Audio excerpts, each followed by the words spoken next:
ರೈತರ ಟ್ರ್ಯಾಕ್ಟರ್ಗಳನ್ನೇ ಟಾರ್ಗೆಟ್ ಮಾಡಿಕೊಂಡು ಖದೀಮ ದೇವನಹಳ್ಳಿ ಬಾಗಲೂರು ಹಾಗೂ ಚಿಕ್ಕಬಳ್ಳಾಪುರ ಟ್ರ್ಯಾಕ್ಟರ್ಗಳನ್ನ ಕದ್ದು ಪರಾರಿಯಾಗಿದ್ದಾನೆ. ಕದ್ದ ಟ್ರ್ಯಾಕ್ಟರ್ಗಳನ್ನ ಚಿಕ್ಕಬಳ್ಳಾಪುರ, ಚಿಂತಾಮಣಿ, ಚಿತ್ತೂರು ಮೂಲಕ ತಮಿಳುನಾಡಿಗೆ ಎಸ್ಕೇಪ್ ಆಗಿದ್ದಾನೆ. ಖತರ್ನಾಕ್ ಕಳ್ಳ ಟ್ರ್ಯಾಕ್ಟರ್ಗಳನ್ನ ಕದಿಯೋ ವಿಡಿಯೋ ಸಿಸಿಟಿವಿಯಲ್ಲಿ ಸೆರೆಯಾಗಿದೆ. ಚಿಕ್ಕಬಳ್ಳಾಪುರ ದೇವನಹಳ್ಳಿ ಪೊಲೀಸ್ ಠಾಣೆಯಲ್ಲಿ ಪ್ರಕರಣ ದಾಖಲಾಗಿದೆ. ಆರೋಪಿ ಬಂಧನಕ್ಕಾಗಿ ಪೊಲೀಸರು ಸಿಸಿಟಿವಿಯ ದೃಶ್ಯಗಳನ್ನ ಜಾಲಾಡ್ತಿದ್ದಾರೆ. ಸಾಲು ಮರದ ತಿಮ್ಮಕ್ಕ ಉದ್ಯಾನವನದಲ್ಲಿ ಮರಗಳಿಗೆ ಕೊಡಲಿ ಪೆಟ್ಟು ಕೊಡಲಾಗಿದೆ. ಅರಣ್ಯ ಇಲಾಖೆಯೇ ನಿರ್ಮಿಸಿರುವ ಸಸ್ಯೋದ್ಯಾನವನದಲ್ಲಿ ಅರಣ್ಯ ಇಲಾಖೆಯೇ ಮರಗಳನ್ನು ಕಡಿಯಲು ಮುಂದಾಗಿದೆ.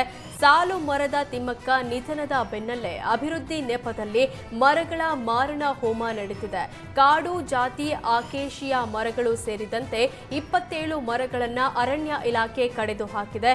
ಅರಣ್ಯ ಇಲಾಖೆ ಕ್ರಮದ ವಿರುದ್ಧ ಪರಿಸರ ಪ್ರೇಮಿಗಳು ತೀವ್ರ ವಿರೋಧ ವ್ಯಕ್ತಪಡಿಸಿದ್ದಾರೆ. ಮೂಡಿಗೆರೆ ತಾಲೂಕಿನ ಕೆಳಗೂರು ಸಮೀಪ ಕಡೂರು ಮಂಗಳೂರಿನ ರಾಷ್ಟ್ರೀಯ ಹೆದ್ದಾರಿ ಪಕ್ಕದಲ್ಲೇ ಇರುವ ಉದ್ಯಾನವನದಲ್ಲಿ ಮರಗಳನ್ನು ಕಡಿಯಲಾಗಿದೆ. ಬೆಂಗಳೂರಿನ ಪ್ರತಿಷ್ಠಿತ ಅಪಾರ್ಟ್ಮೆಂಟ್ನಲ್ಲಿ ಮಕ್ಕಳಿಗೆ ಕರಳು ಬೇನೆ ಕಾಟ ಶುರುವಾಗಿದೆ. ಕನಕಪುರ ಮುಖ್ಯ ರಸ್ತೆಯಲ್ಲಿರುವ ಪ್ರೆಸ್ಟೀಜ್ ಫಾಲ್ಕಾನ್ ಸಿಟಿಯಲ್ಲಿ ಮಕ್ಕಳಿಗೆ ಕರಳು ಬೇನೆ ಕಾಣಿಸಿಕೊಳ್ತಿದೆ. ಒಂದೇ ತಿಂಗಳಲ್ಲಿ ಕರಳು ಬೇನೆಯಿಂದ ಮಕ್ಕಳು ಸೇರಿದಂತೆ 206 ಜನ ಕರಳು ಬೇನೆಯಿಂದ ಆಸ್ಪತ್ರೆಗೆ ದಾಖಲಾಗಿದ್ದಾರೆ. ಸದ್ಯ ಪ್ರೆಸ್ಟೀಜ್ ಫಾಲ್ಕಾನ್ ಸಿಟಿಗೆ ಬೆಂಗಳೂರು ದಕ್ಷಿಣ ನಗರ ಪಾಲಿಕೆ ಆರೋಗ್ಯ ಸಿಬ್ಬಂದಿ ಭೇಟಿ ನೀಡಿ ಪರಿಶೀಲಿಸಿದ್ದಾರೆ.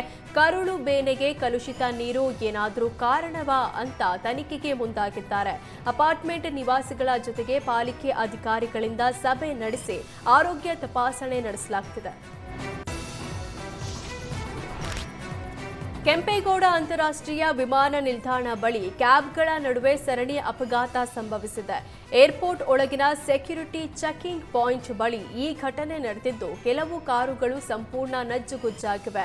ಏರ್ಪೋರ್ಟ್ ಬಳಿ ಮುಂದೆ ಹೋಗ್ತಿದ್ದ ಕಾರು ಬ್ರೇಕ್ ಹಾಕಿದ ಕಾರಣ ಹಿಂದಿನಿಂದ ಬಂದ ಕಾರು ಡಿಕ್ಕಿಯಾಗಿದೆ.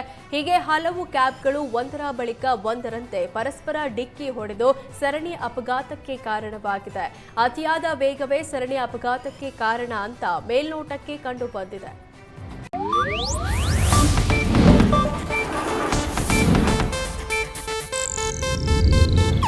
ಇದು ಏಷ್ಯಾನೆಟ್ ನ್ಯೂಸ್ ನೆಟ್ವರ್ಕ್ ಪ್ರಸ್ತುತಿ.